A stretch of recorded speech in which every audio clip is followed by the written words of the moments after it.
everybody, I'm Susie here, and I have an awesome guest today, Brooke Harris from HappySimpleMom.com. And she's going to share with us how she's grown her blog while being an amazing mom and really in tune and helpful and there for her kids, and how she's grown this wonderful business that brings in a little bit of an income every month, and kind of how she got started and everything. So, Brooke, if you want to tell us a little bit more about you, we'd love to know. Sure. So my name's Brooke. I am the founder of Happy Simple Mom. I started it less than 2 years ago. Actually, this actual domain about a year and a half ago. I was working in the corporate world for most of my babies' young toddler lives. I actually quit when they started school, working in the corporate world, because I wanted to be home. I wanted to be working with their schedules more than them working around mine. And I didn't know how that looked. I wanted to start a blog actually back when the youngest was born in 2013. I wish, Susie, I had found you then because I had no idea where to start. I started a blog. I bought the domain and the hosting, and that was it. At the end of a year, I didn't even remember the domain name because I didn't even know where to start. And I gave up on that dream, and I thought, I'm going to be stuck in the corporate world forever. I was the breadwinner for our family for the longest time, and it didn't make sense for me to do something like that, I thought. As they were getting older and I started realizing I was missing out on so much, like when they got sick or if they had things going on, they're both sick with the flu now, I told you. So it's so great now that I can be home with them and take care of them. And so when they started school, I said, okay, this is it. I want to try something new. And we were financially in a better place for me to take that leap of faith. And so I quit my job 2 years ago. We moved to the middle of nowhere in the mountains, and I started this blog. And I actually initially started a travel blog. My husband's a pilot, so I thought, well, we're traveling all the time. This will be great to write about. And it turns out I hated writing about traveling because it was ruining our family vacations. Oh yeah, I can imagine. It was always about, what can I take a picture of next? So I scratched that, but I still wanted to do it. I didn't know what that was going to look like. And so I actually took this, I was in a course. I took a course. I bought this course before I actually quit working. Yeah. And it helped me figure out my niche. And it was like, what can you talk about all day long? And that for me, seemed silly at first that I could write about this, but the words kept flowing. It was decluttering and organizing. My decluttering journey is actually what led me to be able to quit my job. I started decluttering a year before I quit. Yeah. I started simplifying my life, and I realized we didn't need as much money. I realized we didn't need as much time to do things. And all of a sudden it was like my values shifted, and I wanted to share that knowledge and share that experience with other people. And so that was like what breathed life into my blog, because I was like, I can write about this. This was in years I've been living this, and I just want other moms to experience it. I love it. That's what I do. I write about, I try to help other moms figure out how to first just simply declutter their homes, get rid of the clutter that's surrounding them physically, and then morphing into how can they simplify their lives? How can they cut obligations? How can they find time to spend with the people they love and less time worrying about the stuff that really doesn't matter? Yeah. Yeah, that's so true. Like we went through a decluttering phase, and I stumbled on a lot of blogs because I just want to keep reading about it. And I probably went to your blog too and read all your articles. And we downsized from a bigger suburban house to now a townhome with all of us in it. And it's been life-changing because you don't need that much stuff around you to be happy.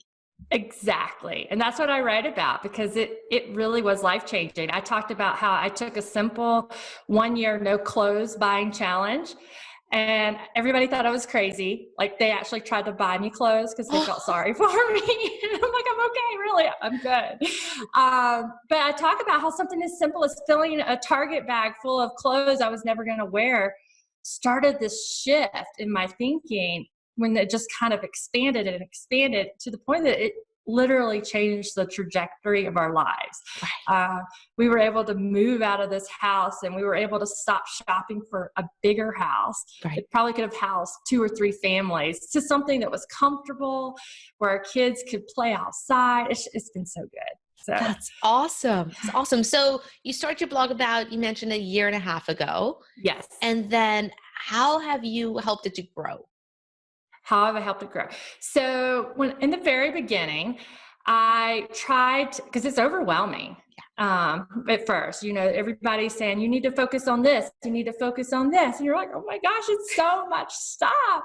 So in my overwhelm, I said, okay, every single month I'm going to focus on a new topic, because I don't know what resonates with me, what's going to help me grow. And so, one month it might have been how to write a blog post, like what does that look like? And then I started looking into like how to set up an email, and 1 month I focused really on Pinterest. Yeah. And that month was really great for me, because and any resource I could find on Pinterest, any blog I could read, any course that I had available in my toolbox, I just dove right into it. That's what generates most of my traffic right now is Pinterest. I had a viral pin really early on, which was exciting. That's awesome. But it was also a little bad because I didn't have any email set up yet.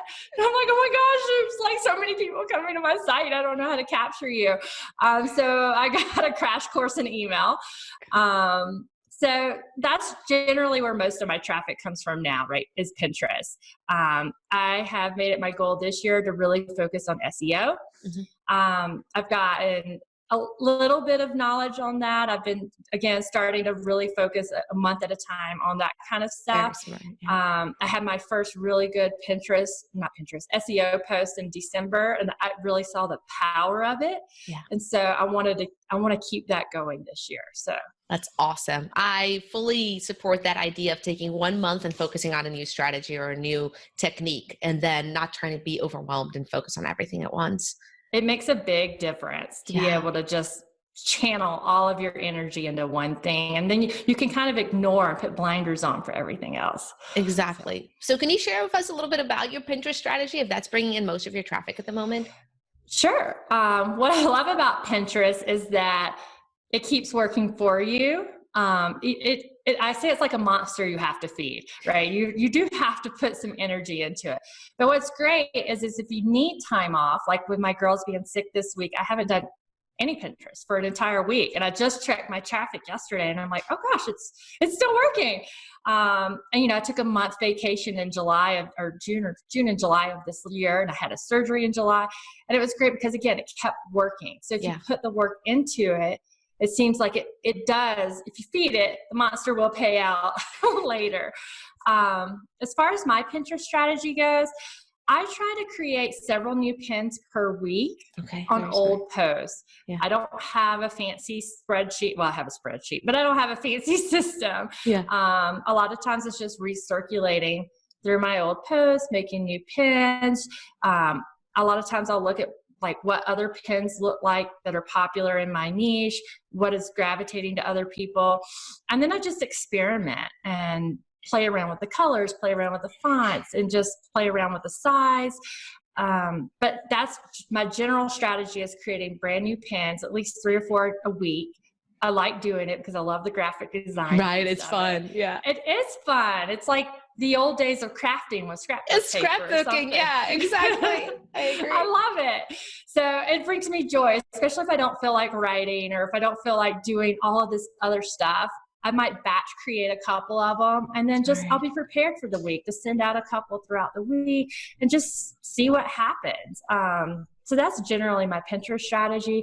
I do use tools like Tailwind, and it's great. People tell me, I'm going to manual pin. I'm like, that's fantastic. That's not for me. No, it takes a lot of work. Ain't nobody got time for that. Yeah. So generally that's how I do my Pinterest strategy. But awesome. I do love it that if you need a week off, it's okay. It's not going to die completely. Exactly. That's what I love about blogging for moms, is that everything that you create now is a little bit of like an asset. Every blog post, every pin image, everything is an asset, and it can continue growing. Like I have blog posts that I wrote 4 years ago that are still bringing me traffic. Isn't that So wonderful? Like, it okay, is. it still works. Right, right. It's not like I did this work and then it's gone. It's like, okay, this work actually means something and it can continue growing. So I love Yeah, that. and that's what I tell people too. It's like, don't give up if it doesn't take off right at first either. I had a second viral pin recently, and it was an old post. And, it's all about timing. I was in the right time at the right place, and someone grabbed it. And it's just like, don't give up on it. The work that you're doing, the seeds you're planting now are going to grow. You might not see them right now. You might not see the progress, but in a month, 6 months, a year, you're going to start seeing that growth from all the work you put into it earlier. Yeah. Yeah, definitely. I love that. So do you pin to group boards, to your own niche boards, or to tribes? What do you normally do?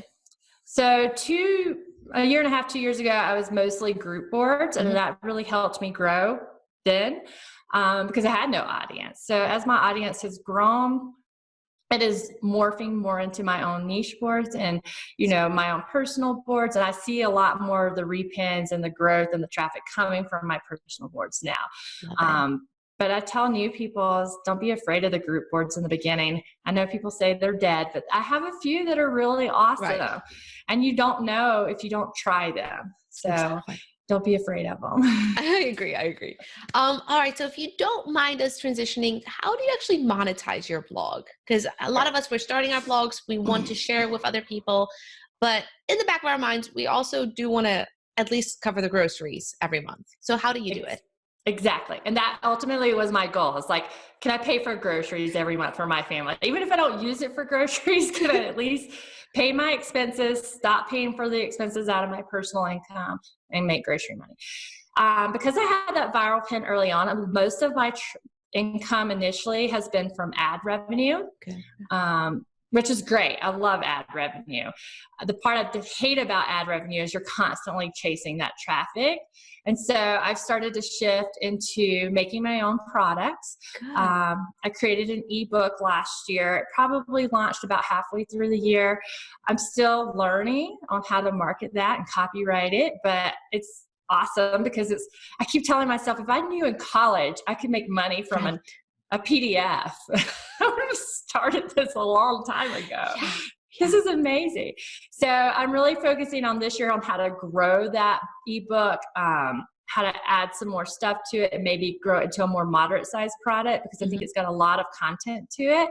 But in the beginning, I lacked a little bit of confidence on how to market that. And to actually believe people would pay money on the internet for this. It's awesome.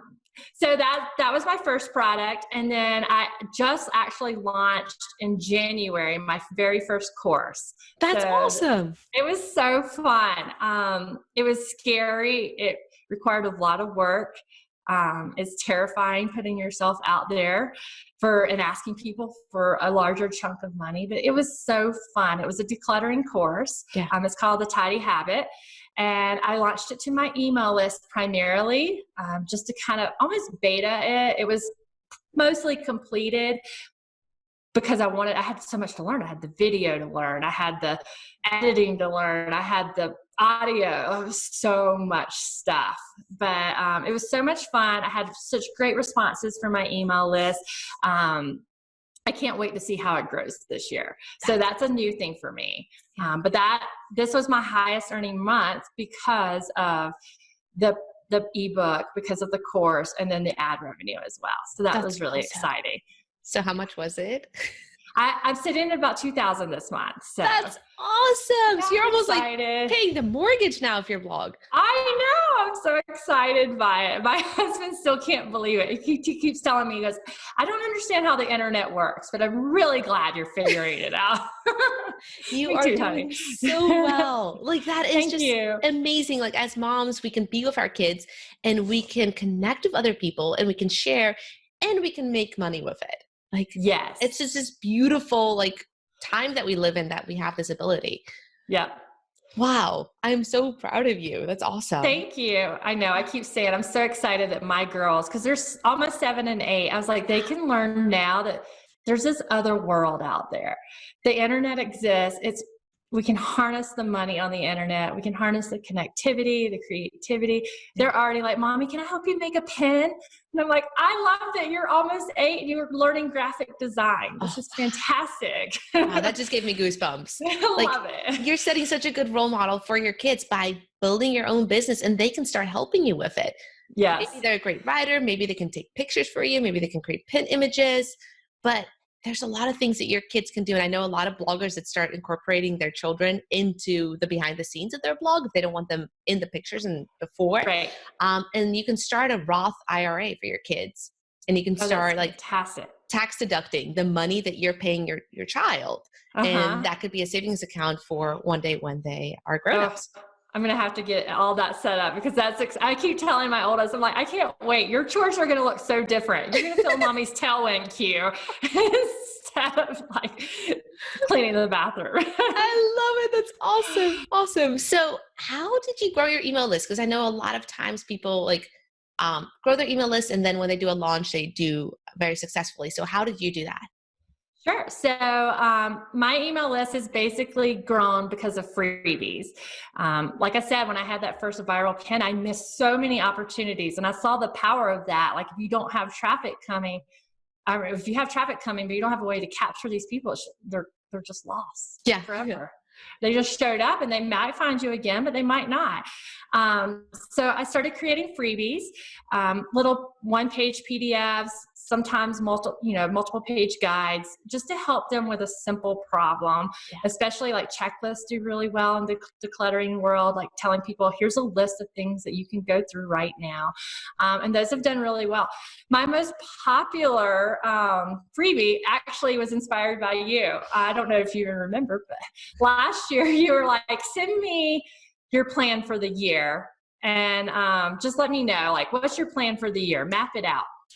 And I mapped out 52 items or tasks that people could work on throughout the year. Yeah.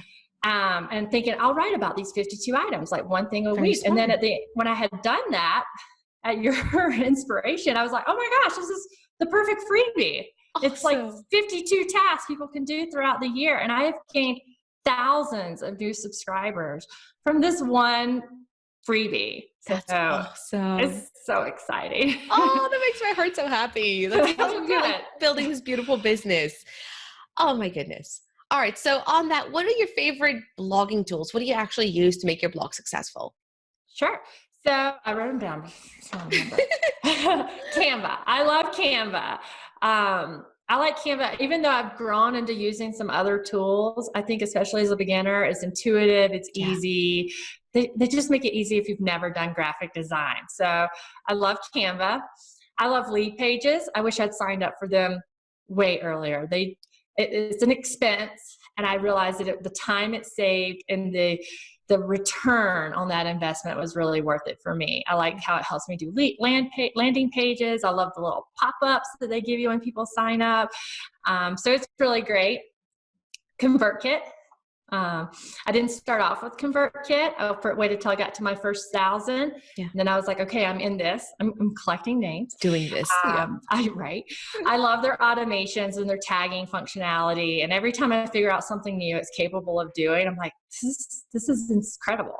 I love this. Awesome. And then it's not really a blogging tool, but I don't know if you've ever heard of Penzu, Penzu. No, what's that?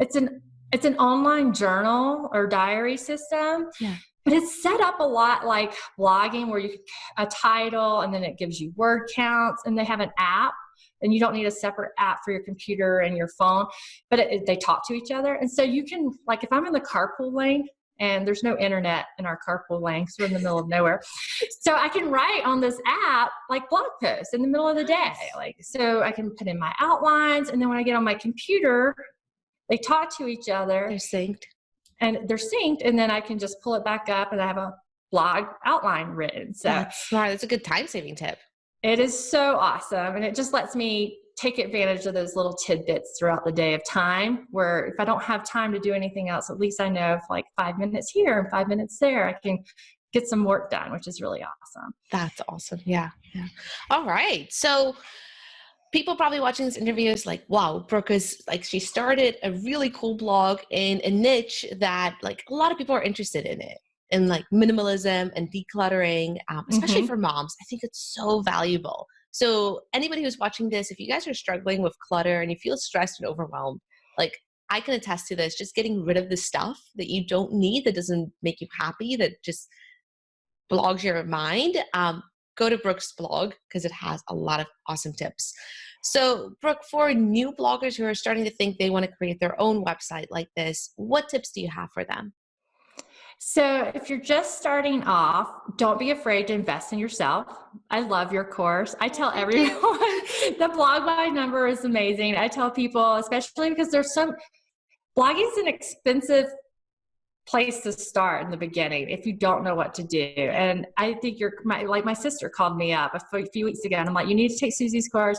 Oh, It's affordable. It's going to walk you through all of the steps initially on how to what's hosting? Because she kept asking me all these questions. And I'm like, just go get that course. It was explain it all. right. How to buy a domain.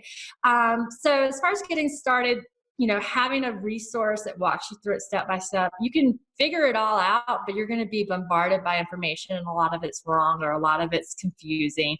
So finding your resource, trusting your resource and following them. And then not giving up.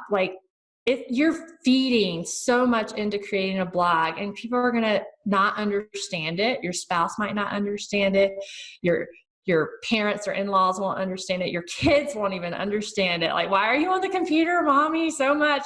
But don't be afraid to be selfish and do something that makes you happy, that gives you that creative outlet, that gives you that connectivity to the world. As moms, we're stuck at home a lot sometimes.